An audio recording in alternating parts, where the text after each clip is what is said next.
छोराछोरी नहुनाले साह्रै चिन्ता भएर दुईटा पत्नीले पनि बच्चा नजन्मिएपछि यो राजा मेरो लागि व्यथा हो, यो राज सिंहासन मेरो लागि केही पनि होइन भनेर आफ्ना दाजु धृतराष्ट्रलाई भन्नुभयो। दाजुले यो राज्य सबै जाने भीष्मले हेर्नेछन्, दाजुले हेर्नेछन्, तर अब त्यो राजा तपाईँले म अब वनमाली हार गर्न जान्छु भनेर दुवै पत्नीलाई दुवै रानी हातमा लिएर वनमा जानुभयो र एउटा कुटी बनाएर कुटीमा बनाएर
मान्छे रोएको धैर्य रोयो।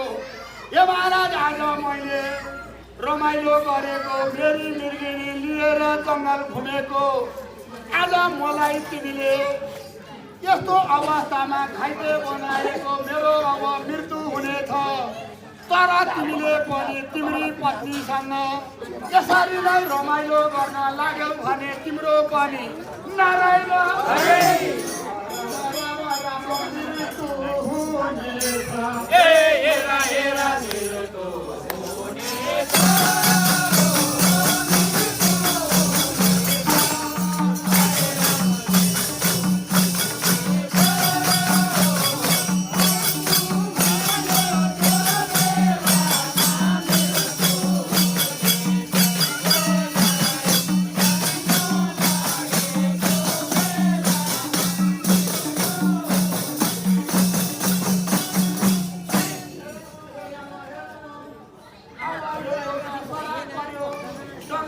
छोरा दिनुभयो अनि उहाँको मृत्यु भयो र अनि त्यो मृत्यु भएपछि अब राजालाई साह्रै सन्ताप पर्न थाल्यो।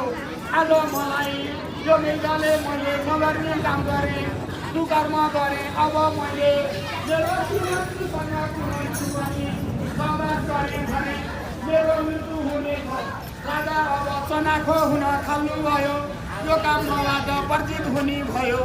अब सन्तान कसरी हुन्छ त राजालाई सबैभन्दा नभइलो राम राम राम परनु पीर पायो ए हेरा हेरा परनु पीर पायो।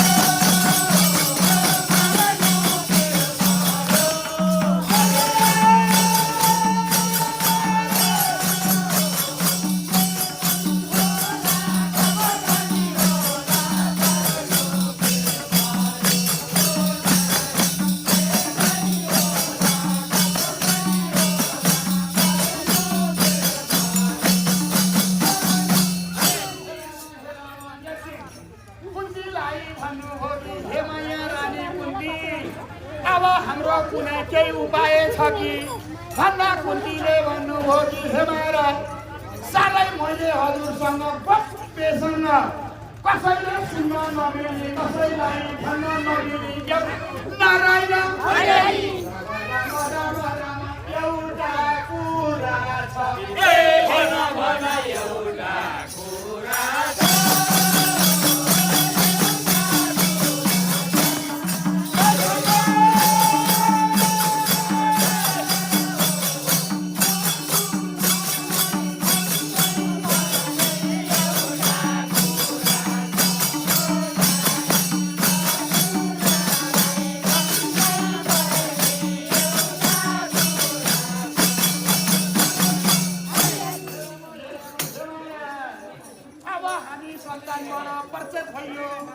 अब एउटा कुरा म खुसुक्क भन्छु।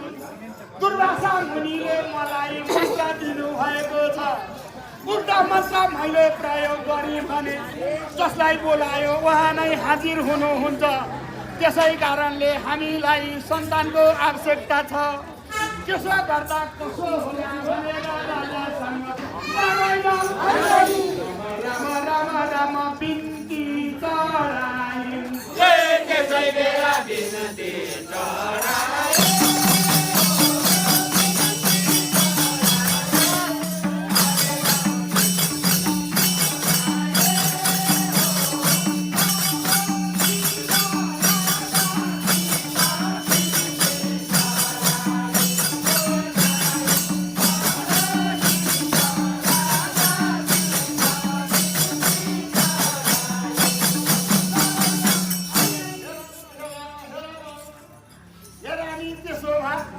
तिमीबाट यो समस्या हल हुन्छ भने किन नरोक्नु? हाम्रो वचन हाम्रो घर भन्नुभन्दा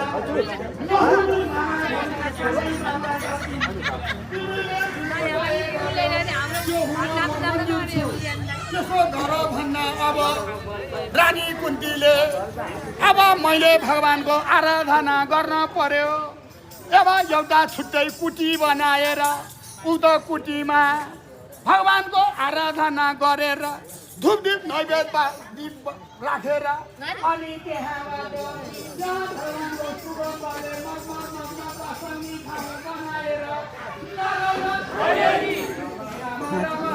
बसिने तपस्या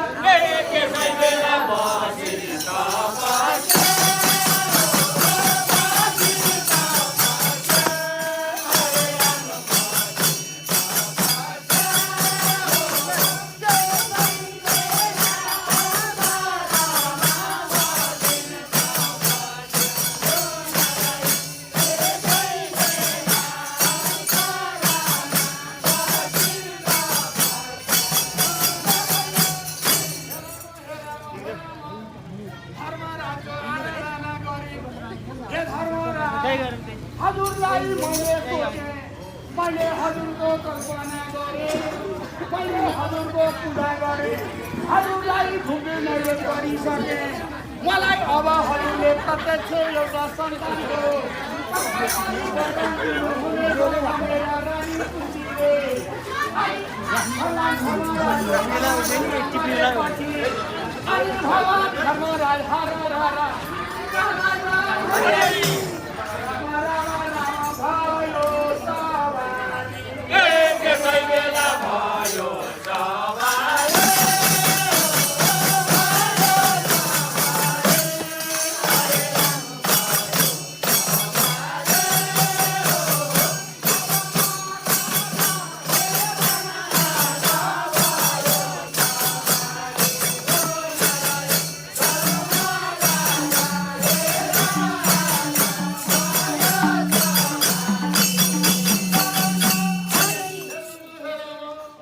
अब धर्मराज हर आएर कुटीमा प्रवेश गर्नुभयो।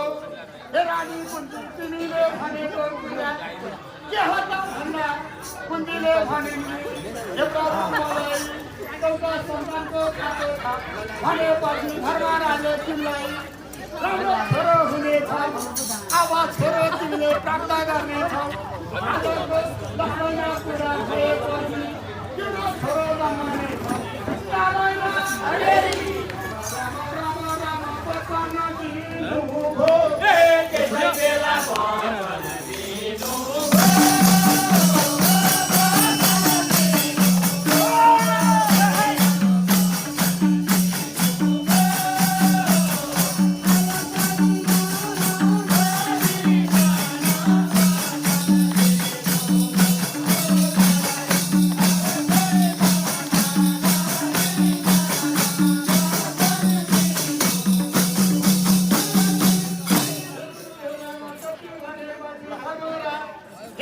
मैले तिम्रो इच्छा पूरा गरिदिए म अब जान्छु भनेर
अनि तत्पश्चात नकुल र सहदेव कसरी जन्मिए अनि कौरवका 100 भाइ कसरी जन्मिए भन्ने विषयमा अब मैले बिस्तारै बिस्तारै भन्दै गएर अब मैले भन्नुपर्दा अनि महाभारतको यिनीहरूको बुवा खेल्नु गौरव जानु लाएको धर्मकाज गर्नु त्यहाँदेखि लिएर 18 दिनसम्म लडाइँ लड्नु कसले कसलाई मार्यो भन्ने विषय वस्तुमा सबै कुरो मैले